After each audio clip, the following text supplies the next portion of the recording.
27 people. That's how many lost their lives on this day 2 years ago. People who had dreams. People who had hopes for the future. People whose lives were cut short by tragedy.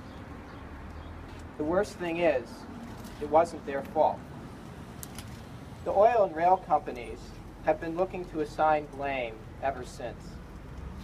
They blame the conductor, they blame the engineer, they do everything to prove that human error was the cause. They're not wrong, they're just looking at the wrong people. They should be looking in the mirror and blaming themselves.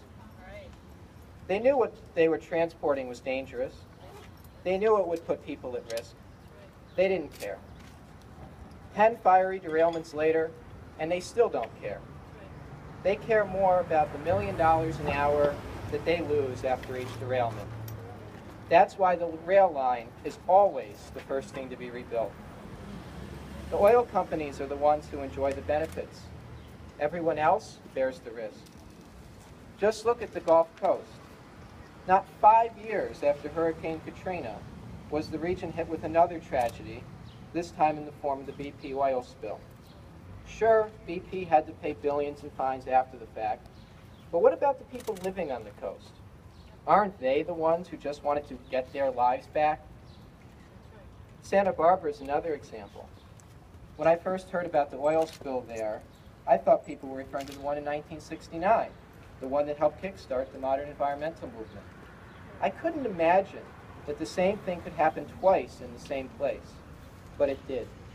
Apparently, the oil companies have learned absolutely nothing from their past actions. The unequal distribution of benefit and risk is most dramatically illustrated by the effects of climate change. Compared to the West, the Global South has barely emitted any greenhouse gases into the atmosphere.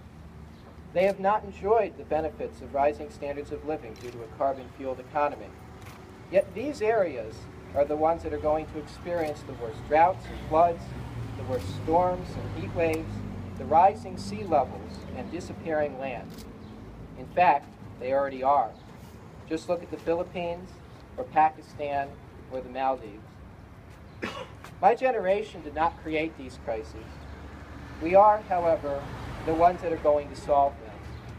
Not just that we should, not just that we need to. We are going to. We don't have a choice.